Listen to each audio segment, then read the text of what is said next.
what is the purpose of identification and so on, and that the vast areas after dark. Hi, Rob.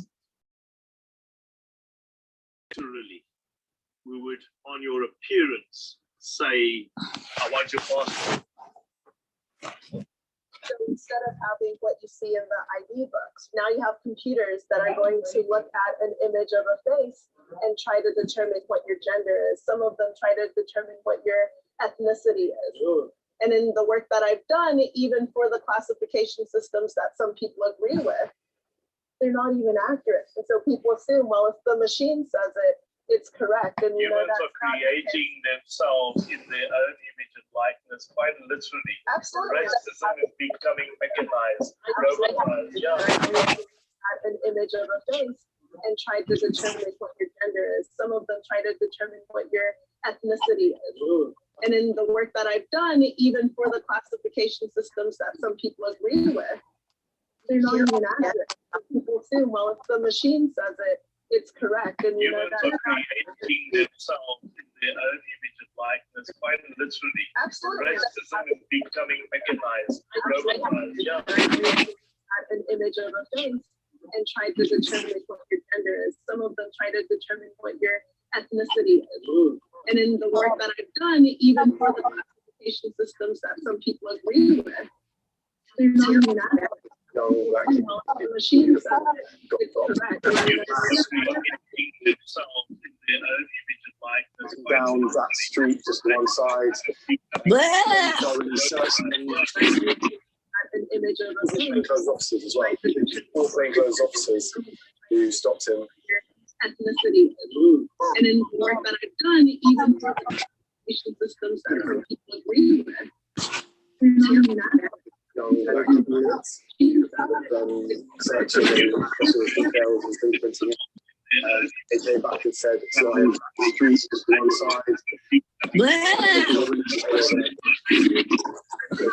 Plainclothes officers as well. All plainclothes officers.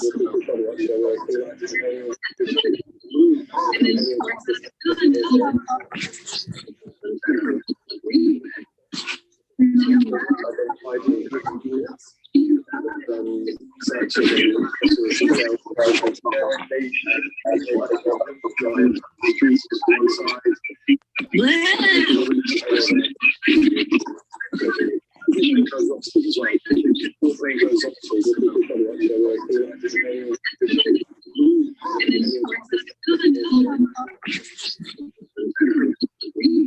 There are very questions accuracy of Amazon's facial recognition software.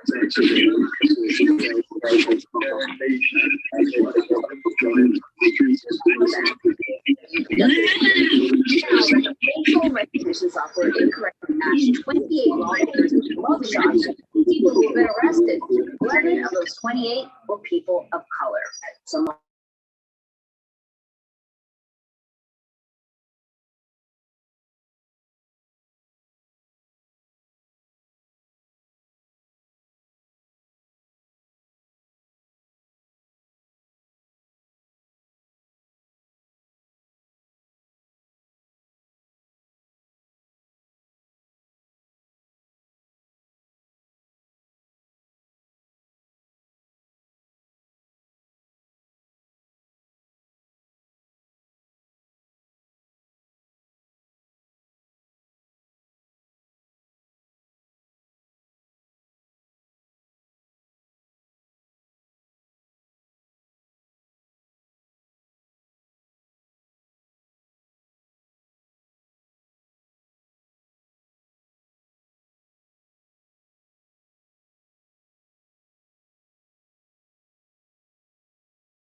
Hi.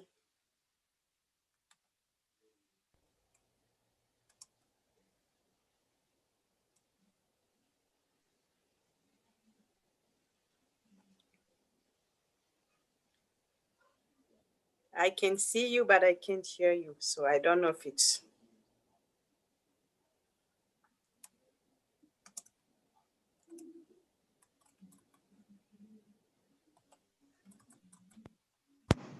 How about that? Now I can hear It's just a button. Yeah, so Julie and I are actually trying to do this from our houses, and so I had a little bit of a panic earlier because I couldn't get. Yeah. You know, I had connection issues like all day. It's like just like logging off and on. So hopefully it would be better. It's been a rough day.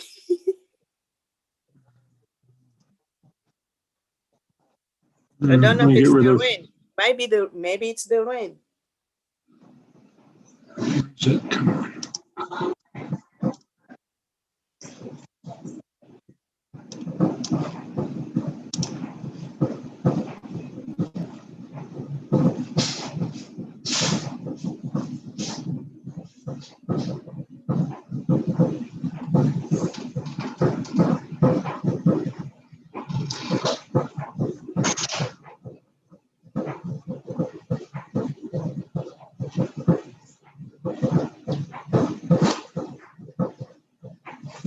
This movie is so, it's like, this documentary is, wow.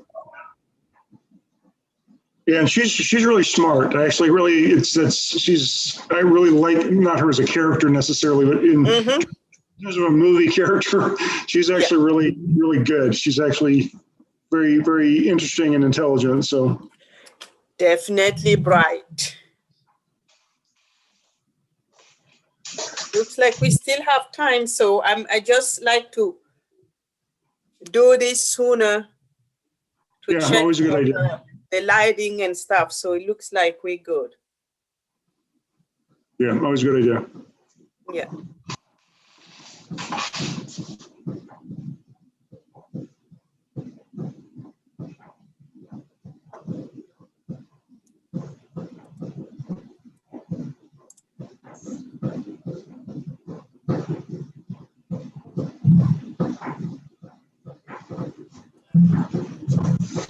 Who is this? Oops.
So Julia's going to try to communicate via the chat down below. And so if you pay attention to that, that would be also just a reminder to everybody to either exit from OV or turn off your volume on OV.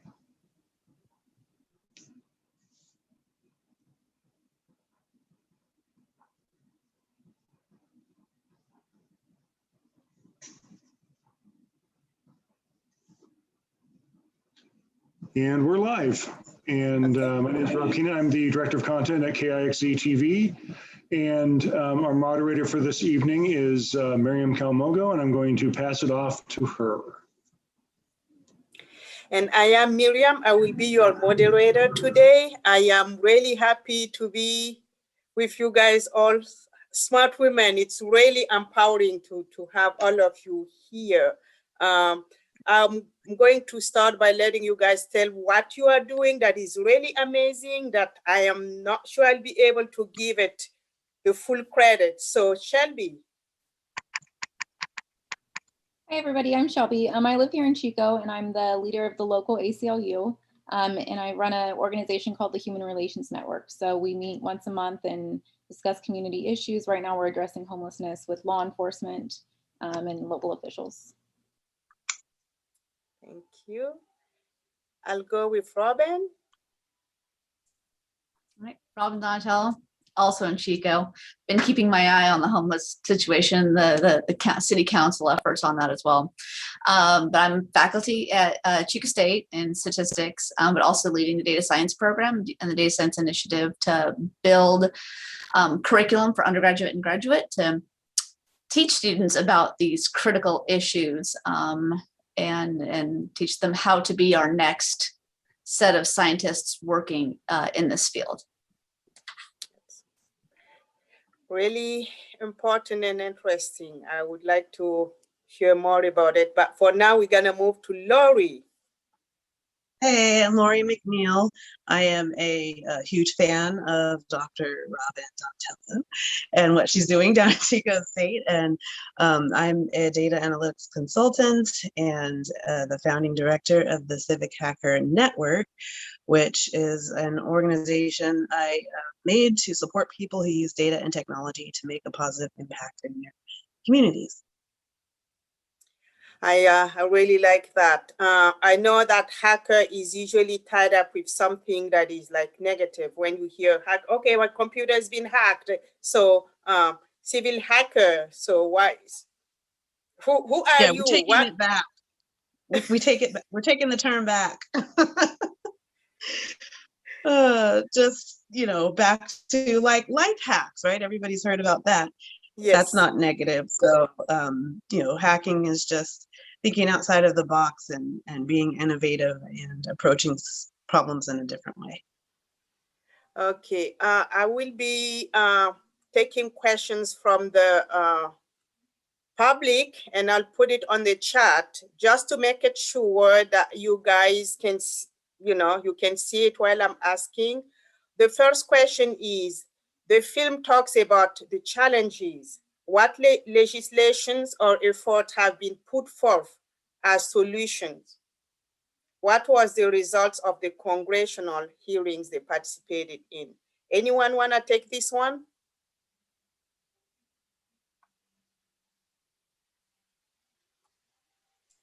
No. I'll put it on the chat. That might help you if you can see it right there.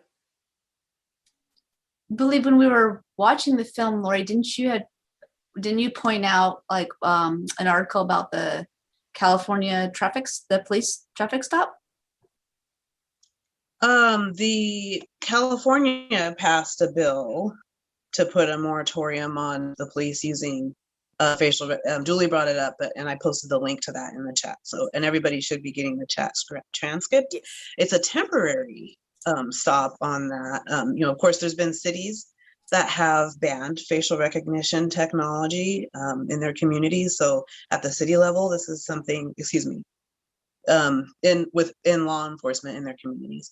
So at the city level, people are taking action. But as far as our Congress, like, it's probably not surprising to hear they haven't passed any laws. Yeah. We need laws, and Congress still has the work to do. So like, I want to say good housekeeping, but I feel like I'm having a moment between Consumer Reports and Good Housekeeping. But anyways, they have a digital arm that I saw they have a petition about getting Congress to have more hearings. So we're still at that stage of raising awareness, really. Okay. Thank you. It's nice to see that there are some steps, something's happening, something's moving. But in the documentary, Joy describes Amazon's response to her research on bias in its productions as a continuation of the experiences she had as a woman of color in tech. You expect to be discredited. You expect your research to be dismissed. Is that experience something that you guys can relate to as women? Have you seen your work or your research discredited or not really taken seriously just because you're women?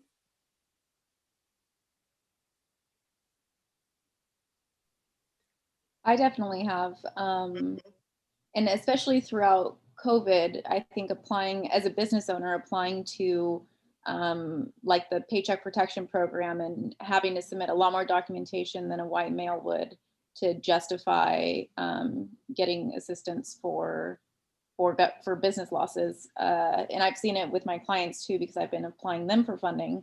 And the white men, they definitely get approved a lot faster and for a lot more money. Yeah. So kind of like even not only in the workplace to even be like taking seriously and giving the fund to do your work. Anyone else want to take the same question, Robin? Yeah, I've had one experience, or I should say an experience with, an older generation of male, not take anything that I say kind of seriously or my professional capabilities. But honestly, other than that, I've actually been, I haven't really felt completely discriminated or discredited. Yeah. Okay.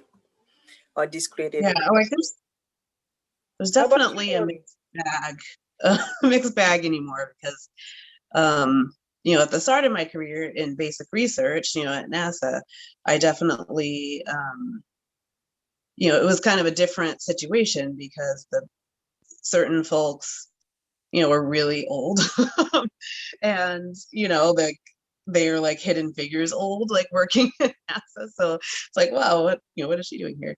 And with a lot of people with PhDs, like I don't have a PhD, and they just kind of are used to used to certain credentials or whatever, like, or used to their role being to tell me that something wasn't going to work.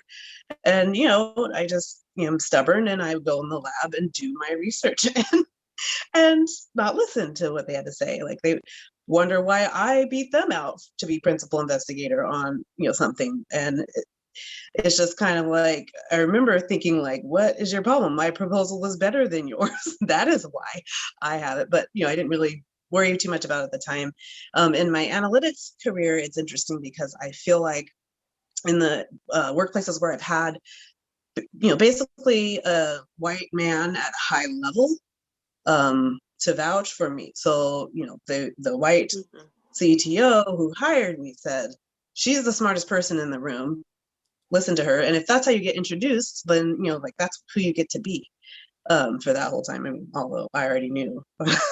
But so like that, I didn't really end up experiencing a lot of issues. But then in other environments, later in nonprofit work, like you do run into things where it's like, why isn't just like me saying something enough? Why do you need to go out, and double source that. Like, not that that's a problem in and of itself, but you don't seem to do that to everybody.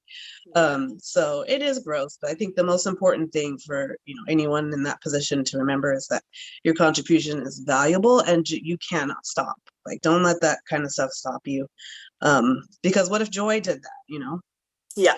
And all these great researchers, Tim Nates, like, you And can't stop. real quick to Definitely. follow up with Laurie about like the different sections is I have a public health background and a public health interest, which typically is a female dominated field. So my experiences kind of probably reflect that, not in, because I'm not in like a computer science department. That would probably be an entire different situation. That's a good point. I do think that I face it more because I'm in the business industry with a lot of older white males. And so my contributions are questioned of, well, how did you get there? Or how did you make that connection? And it's definitely hard. Wow, we're glad that you guys are keep doing your work, and we're glad that Joy didn't let that deter her, and that she pushed, and we are learning from that. And we have one participant who says, I am speechless. How can we specifically stop Facebook and the other companies? In a certain sense, they are doing things slightly different. It seems that any legislation will have to be specific to whatever nonsense. So, you know, Laurie, as a civic hacker,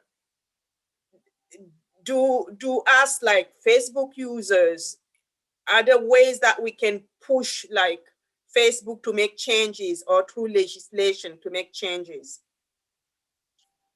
Yeah, you know, we all have to keep speaking up and, you know, speaking out, and the awareness is really important. You know, that, you know, once you become aware, right? Like for me as an internet user, that changed completely the day that I learned more about, you know, data mining, right? So then you know, changing your perspective to realize that you're having a conversation with an algorithm. You're not just using a tool. So I think that awareness is key, and sharing it, you know, spreading the message, speaking out. You can support work like Joy is doing. You know, she has an organization, there are others. And also, you know, you can volunteer also to be, you know, kind of join the watchdogs, like through citizen science, right? That's something we also look at, opportunities for that in this, you know, civic hacker network space. So like Mozilla, which, you know, has the Firefox browser, like the Mozilla Foundation, they have opportunities. They started one that I'll put the link for reporting on YouTube algorithm issues, like where you've, you know, gone down a rabbit hole and ended up somewhere where, you know, it's problematic. You can go ahead and join in the data they're creating around, well, you know, what is the YouTube algorithm doing? So there will increasingly be more opportunities like that, to, you know, actually participate in shining light, you know, on what these algorithms are doing. And then, you know, we do have to push for legislation though, because that is what is needed. Yeah, definitely. That's a eye-opening documentary. Shelby and Robin, you want to add something? I think recently I was just shocked to find out, because with Facebook and stuff, in a way you do give your consent, you just don't realize it. So I didn't realize that those quizzes that people take of, oh, what is your superhero? That's actually just going to feed data mines. And that's what I see as a huge difference in AI being used with law enforcement and being used online, is there's consent when you go online. Even though it's not transparent how you're giving consent, there's still a form of consent. And there's not if you just want to go to the store and you are going to be filmed. And Okay. So going on the same line, Martin said that we've learned over and over that once technology is deployed, it's almost impossible to get the genie out of the box. So facial recognition technology is likely here to stay. where should we focus our efforts to make it more accurate and less harmful to society?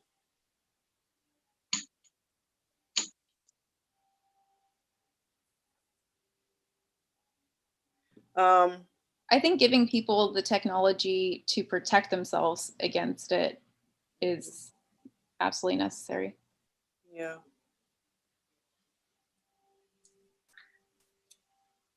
I definitely. And I think also, sorry, go ahead, Robin. You sure?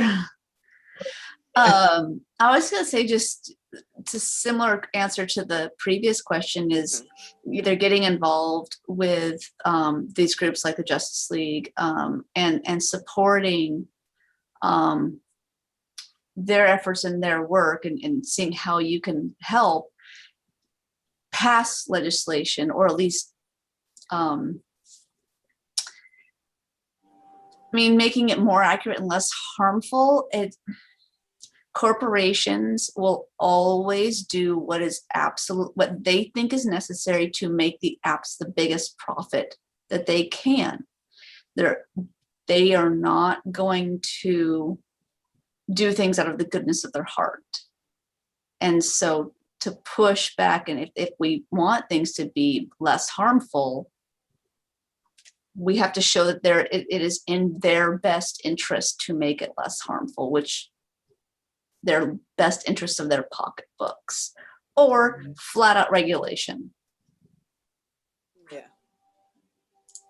Pocketbooks, definitely money. Yep. Laurie, you wanted to say something? Yeah, I forget. Okay. I was gonna say that also, the work that people, to the extent that they're able and willing to do work on equity, conversations on, anti-racism in general, right? Yes. It's the people that are leveraging the tools, like Robin said, like people will find a way. So really, we need to be better people. That will help a lot between the laws and the lawsuits. We're humans, we use tools. That's what we do. And, these tools can be used in good ways, and they are.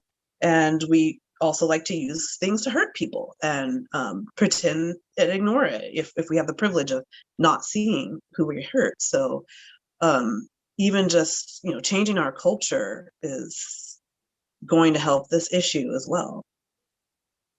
Yeah, definitely we need to be humans. I think that's a key point, because even in the documentary, we saw that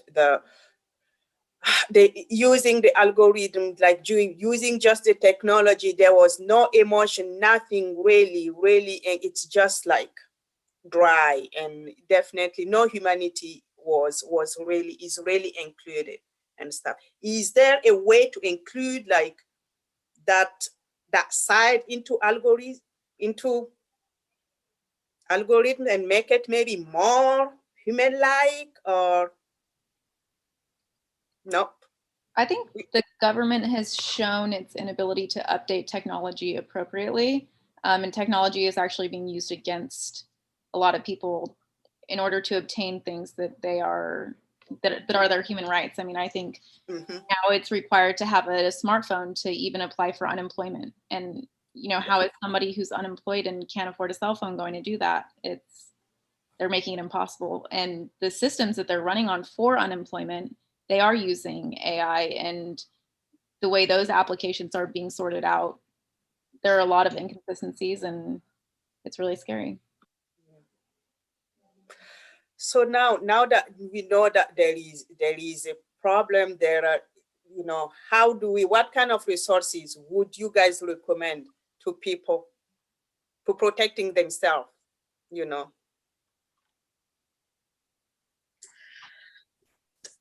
Actually trying to read, maybe not the whole EULA, but the bottom of so many web pages now. This website, is collecting cookies. Take an extra 5 minutes, go through it, turn off all the tracking cookies. Really pay attention to what you're signing up for. Think heavily, deeply. Do you need systems like Facebook? Could you live without it? maybe not, totally fine. But just be more aware of the risk you're taking on and be kind of consenting to that risk when you engage with those apps. And then also, thinking about what Robin just said, also past your own notes, right?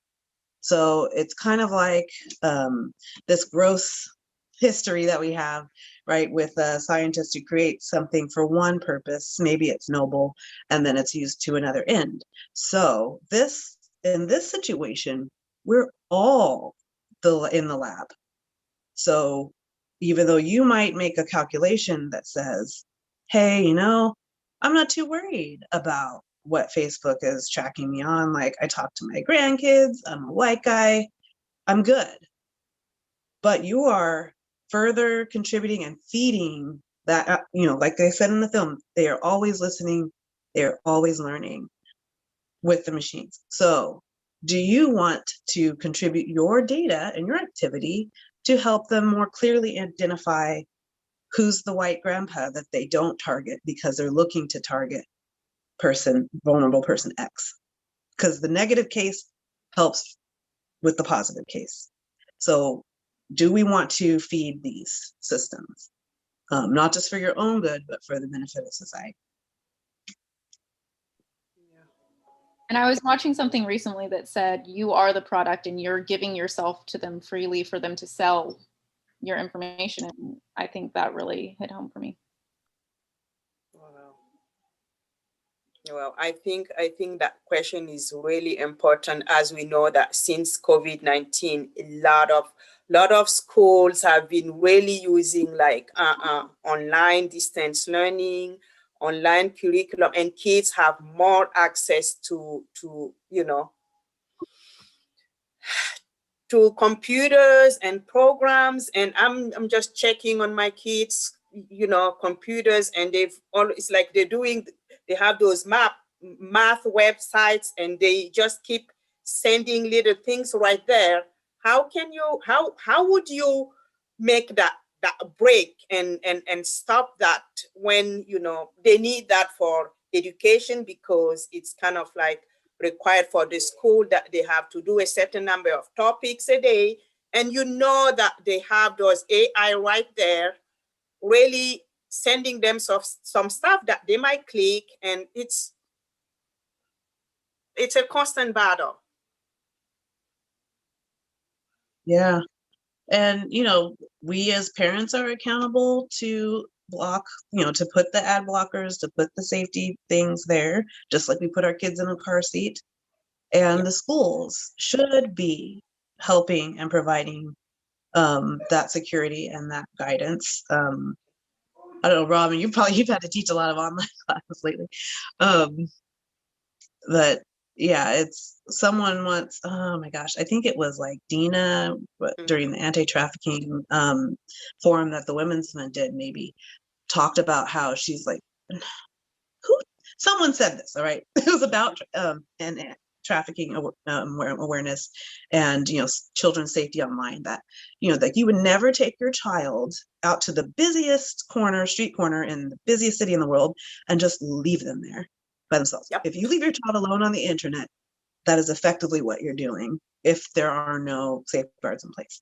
So we have to be aware and on top of that. Okay, and then we have so true about the fact that women in technical fields are regularly discounted. It looks like a comment. It's more of a comment than a question. But Rachel wants to get your take on coded bias in law enforcement, kind of like in our region, local police department. They recently received funding for intelligence-led policing using technology package from Vigilant Solution, which is owned by Motorola. What is your take? The local police department here hasn't even shown the ability to properly wear a body cam, so I can't imagine they have the ability to use AI.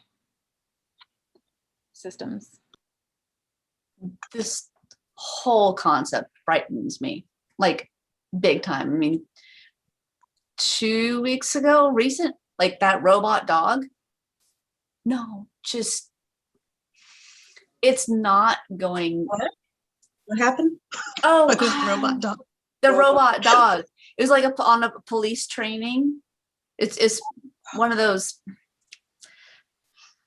I can't remember what company puts them out, but like the first thing these systems are used for is making money or harming people through law enforcement. The tech, the algorithms, the software, those are the first two places that our country seems to put these toys in people's hands. And so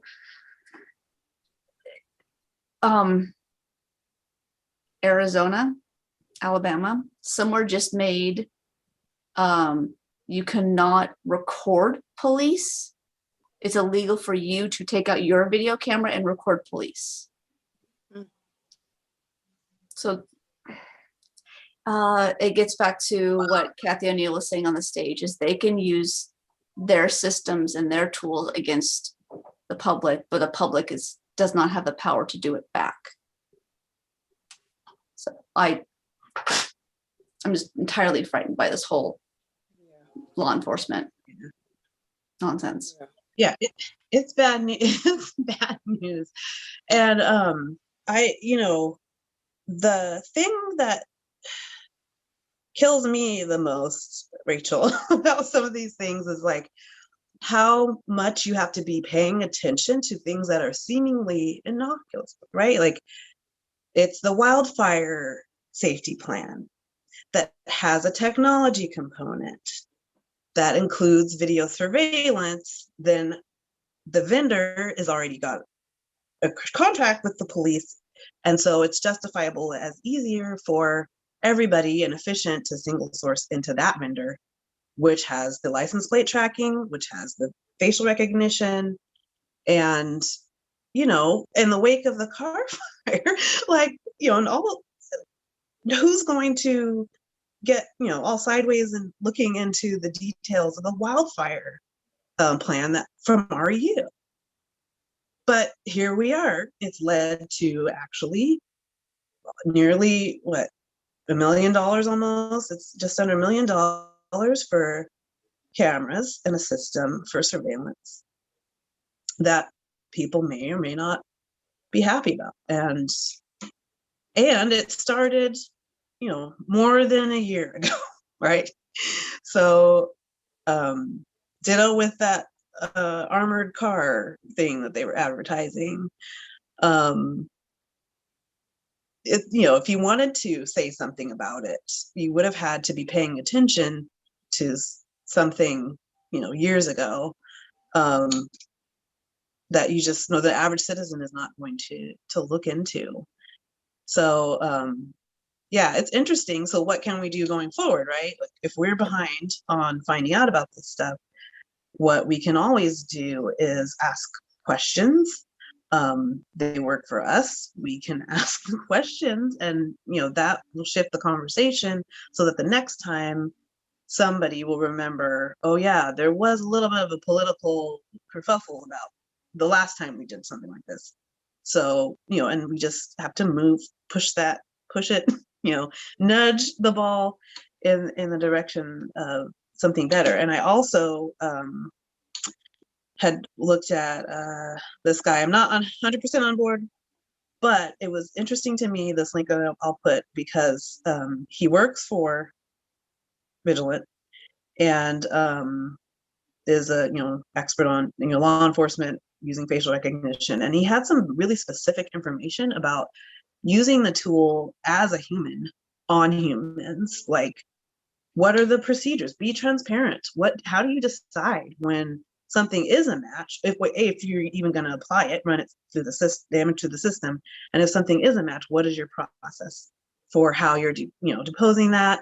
All of that stuff, the behavior of people, the policy, like that's in play. We can push on that, even if we've missed our opportunity to stop the acquisition. And, you know, other folks who have that in their cities that, you know, if the acquisition has been made, have, you know, had a long and hard fought battle. I want to say it's New Orleans, right? That they said, you know what, we're banning facial recognition.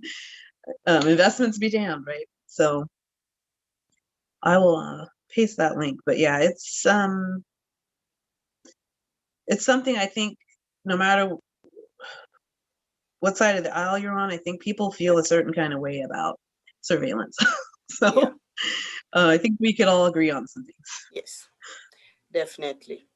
Even now, I feel like when, you know, there's like a Freedom of Information Act filed and information requested on a police report, there's always a way that the legislation is used against us and why that's not allowed, why they can't give us the information. And it's like, well, now we're going to give them this much access and we don't have a system in place to understand how they come to the conclusions they come to. It's just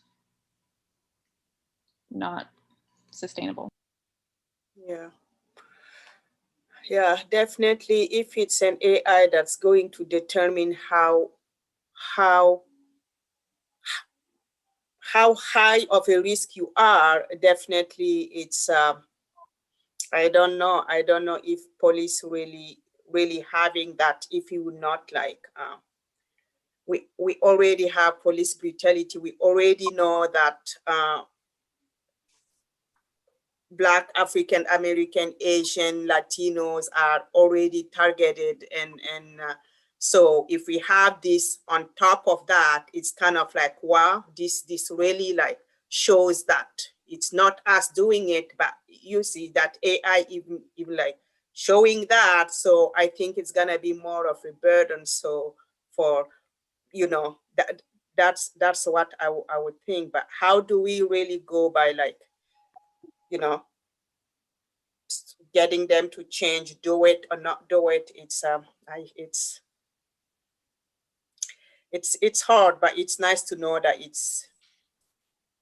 things are happening, good or bad, so we can know how to take a stand. And there is the next question. Is the panel aware of any ethical consideration or regulation for developers? Why are programmers writing code that requires you to provide access to your camera, contacts, etc., when it's completely unnecessary?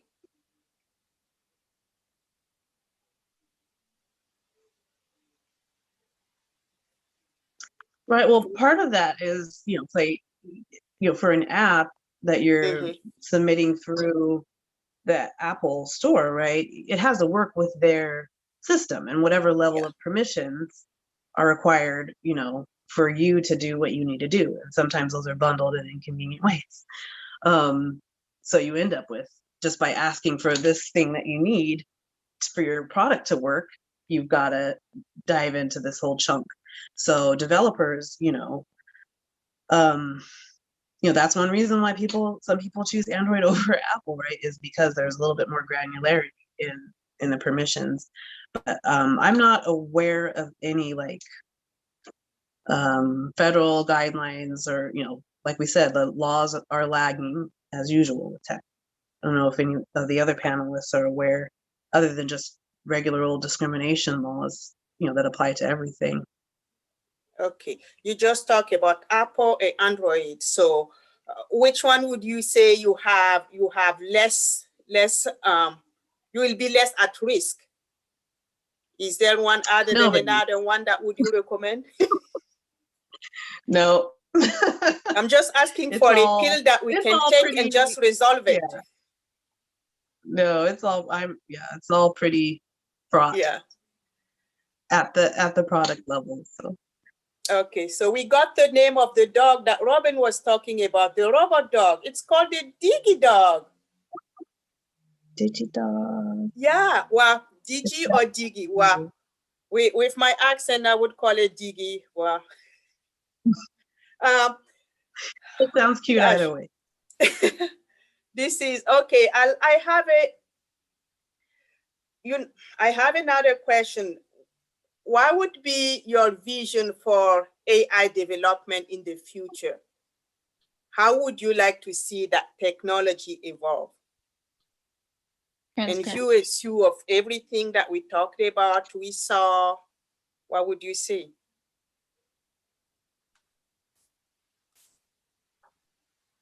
I just would like it to be more transparent.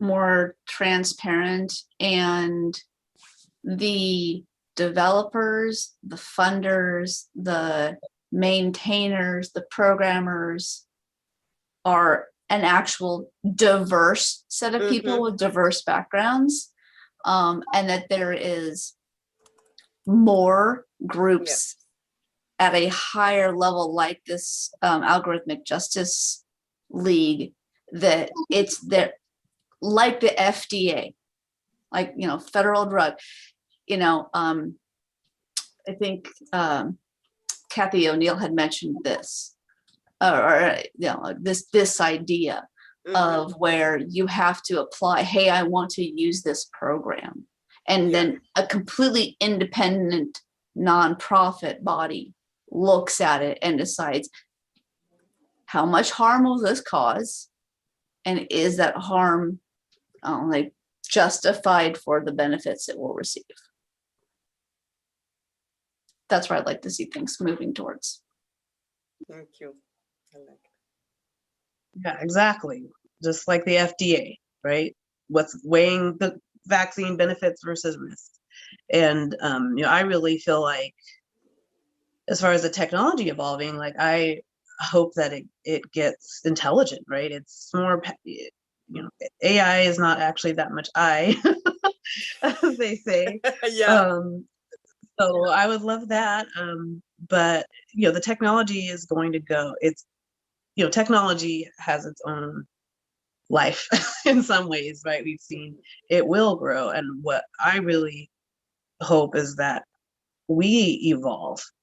Like we need to, as people, evolve our ethics, and then it will help AI become something that is not, you know, used for harm. And I, you know, in another panel, like with women in analytics a couple of years ago, I don't remember the exact quote, but Kathy was saying, like, you know, just ask the question, like, for who does this fail? Like, where does this algorithm fall down?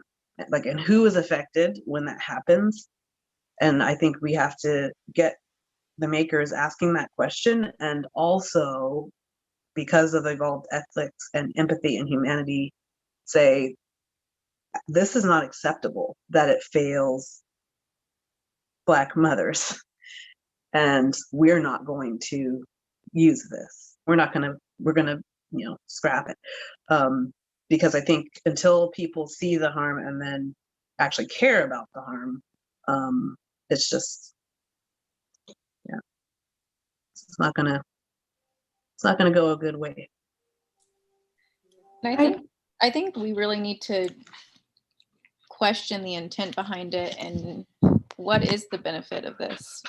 Who is it benefiting? And that really needs to be proven.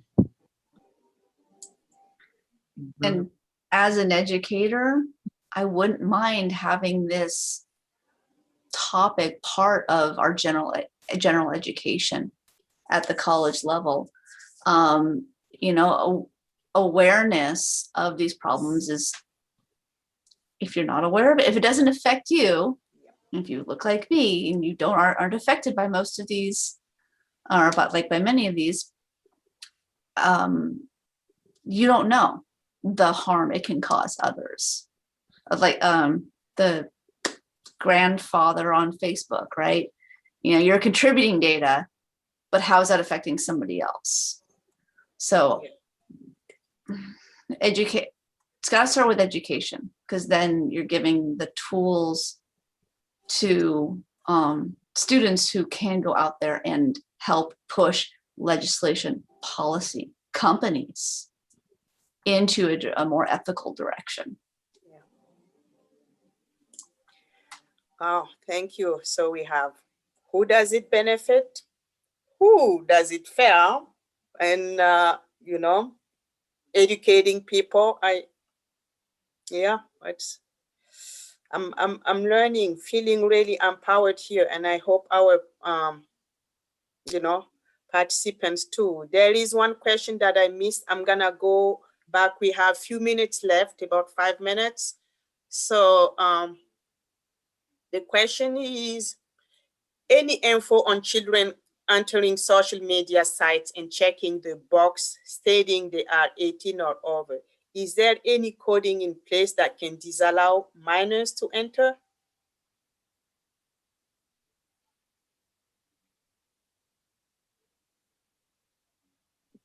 I think the companies that are asking for those verifications are just wanting to cover their liability and have somebody else just say, yep, I am over the age of 18. They don't really care. It's just documentation. Yes. Yeah, and the tech that could detect that that person has lied. Now we're getting into, do we really want to unleash that on your children? Probably not. Probably better to get those sites blocked. Teach your children about things that are for children and things that are not. You know, just like we do with so many other things. It's once you ask the technology companies, they're not going to solve this for us. Yeah. They're not incentivized to.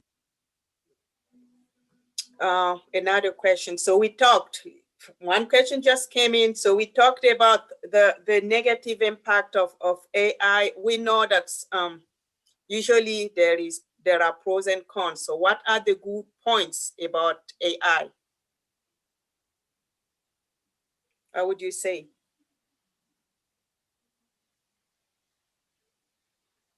Protein folding, take it away, Robin.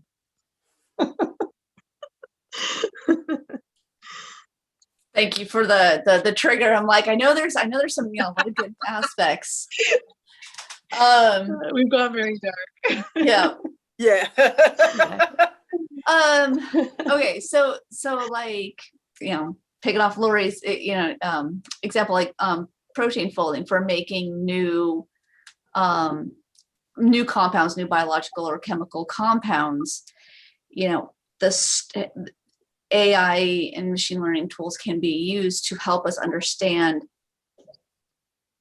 these chemical structures and the reactions, and like can help drug development, or just some science development as well. There's a lot of good scientific information that can be found looking back at historical text documents and really getting a better picture of, maybe what life was like when these documents were written, because you're taking in so much information from all these different sources that, like, it's really hard for us as humans to keep track of all of the factors of how this could affect this, and all the downstream impacts. And that kind of all can get wrapped up into this black box. Yeah. So there's a lot of good discovery pieces of it, but it's always about what do people do with that information afterwards. Okay. Yeah, I even heard recently about someone was talking about an AI, like somebody took one of the algorithms to just help people find a barbershop. Like, it can be our helpers that we like, right? And it's pattern matching and decision trees at scale, to oversimplify in a really non-academic way. Don't shoot me.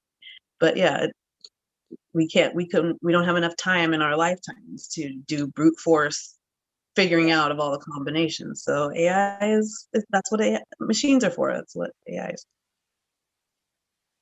So Dr. Identity theft, I think that's the only way that I have access to its benefits, is it prevents identity theft. Dr. Robin, so are there any promising practices you've seen in teaching tech ethics, or including like student inclusion in computer science? Maybe that would help balance the negative side of it. I think one of the biggest things is doing everything we can as educators to show students success stories of people who look like those students. And it's like, so like this film is like beautiful. Like I want to show it to my data science classes, not just for the content, but because it shows an intelligent, brilliant, the impact an intelligent woman of color can have that helps the students see themselves in their field. They can make it through the academic nonsense sometimes, then they can get in the field and they can be a part of the conversation. So I think right now that is one of the best, I'm not promising practice, or the best thing educators can do is to highlight those stories and to incorporate that into their classroom. Just to help drive out this ongoing long math is for boys. You're a girl, you don't need math. That's done. That's gone. That's been dead for long. And we got to just stamp it out by not letting it happen, call in the classroom, by drawing lines, and then by highlighting you're not standard old white men in your curriculum. Yeah, thank you. Yeah, and in my classroom, I'm always teaching students, because I'm teaching human resources, and take your name off your resume, take your address off your resume. The system is going to look at names and it's going to sort you out by what your name is and where your address is. So take it off, make your LinkedIn profile picture black and white. Don't feed into the system. That's good. I didn't know that. The black and white. Yeah, when I named the my black son, and white I was like, part. oh, Lord. Oh. Yes, Laurie. Yeah, that's funny about the picture. And now that you mention it, I used to have a sepia toned LinkedIn photo and I switched to a color one. Now I'm thinking like, oh.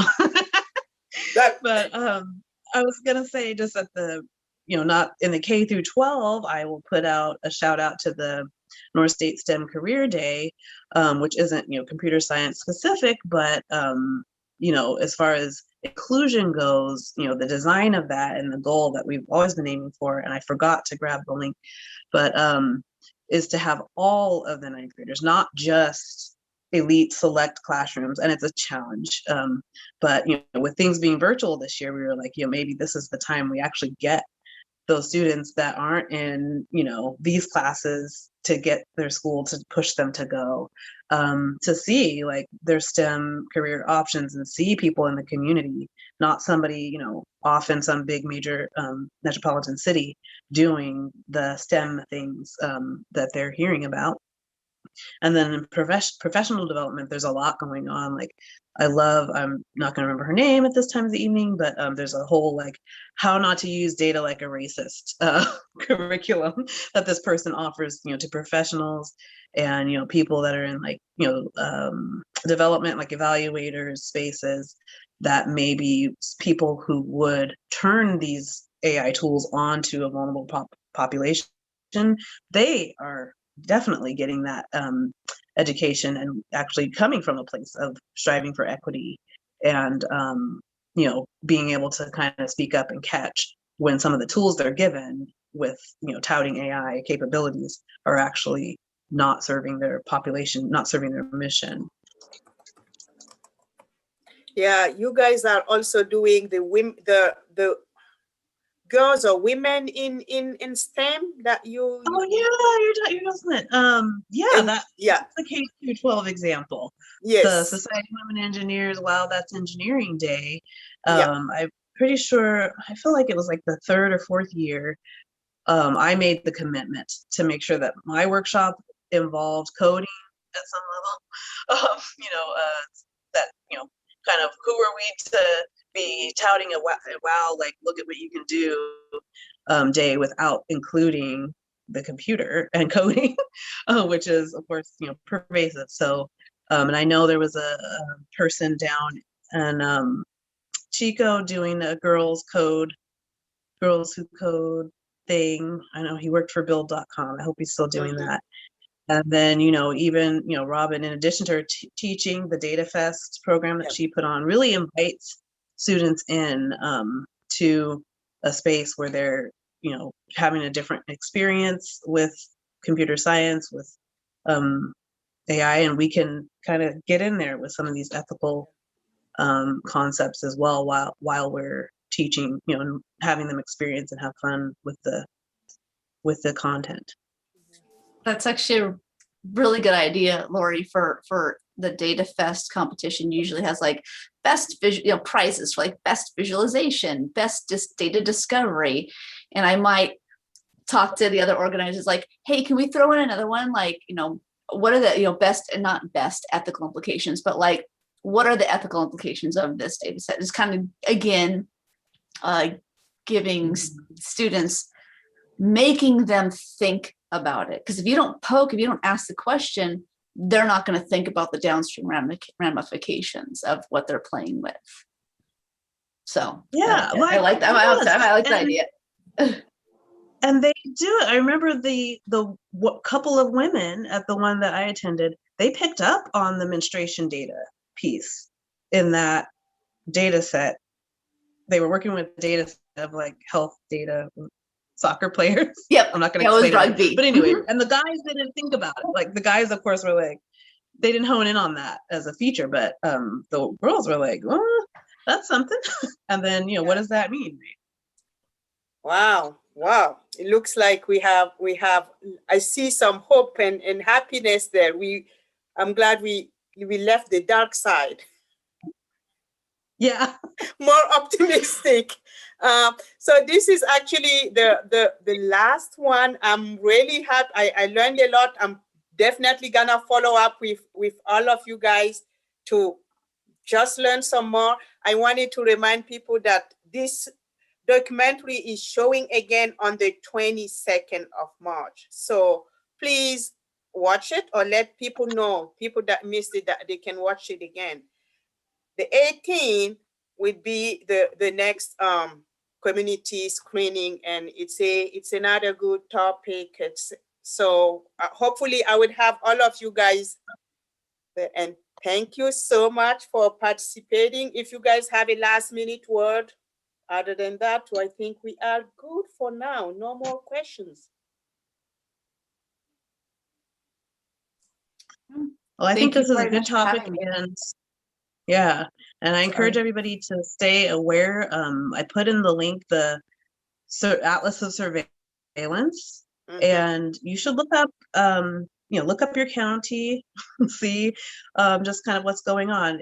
It's a lot of data doesn't include us way up here, but I was pleasantly surprised to see a few things here, and it's also crowdsourced. So as these developments happen, like we talked about with Reading, with REU and RPD, we can contribute that data to let people know, or to to add to the documentation of what surveillance technology is deployed in our community. And something that surprised me was Lassen Park was the one that came up with the body cams from the problematic company. I would never have thought about the park rangers. And you can make your decision about how you feel about that, but you should know. So I encourage everybody to have a look.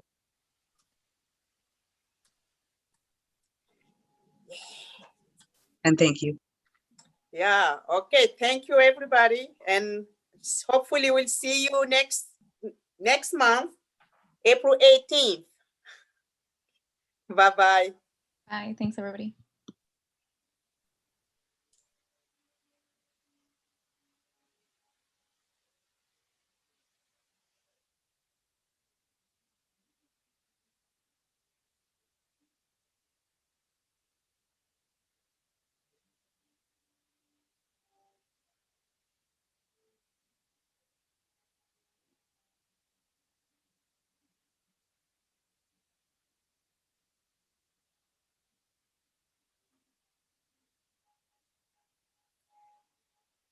Okay.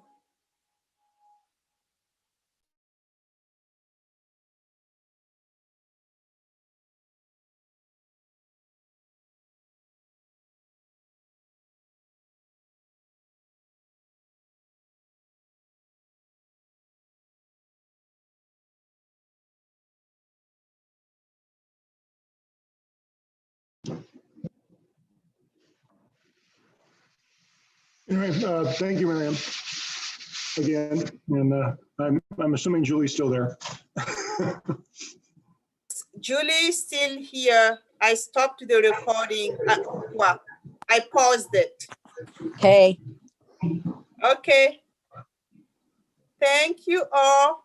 Wow, that thing was a little scary. I'm like, ah, Right. Wasn't I'm it? gonna get my kids out of everything. It's Okay, Rob, there's still 10 people in the OV watching you. Oh yeah. That's fine. Julie's They can see my big hair and how bad my garage is. So that's fine. Yeah. Okay. Okay. All right. Thanks. Thank you all. All right. Wow, that thing was a little scary. I'm like, ah. Yeah. Right. I'm gonna get my kids out of everything. Okay, Rob, there's still 10 people in the OV watching you. Oh yeah. They can see my big hair and how bad my garage is. So that's fine. Okay. All right. Thanks. Wow. That thing was a little scary. I'm like, ah.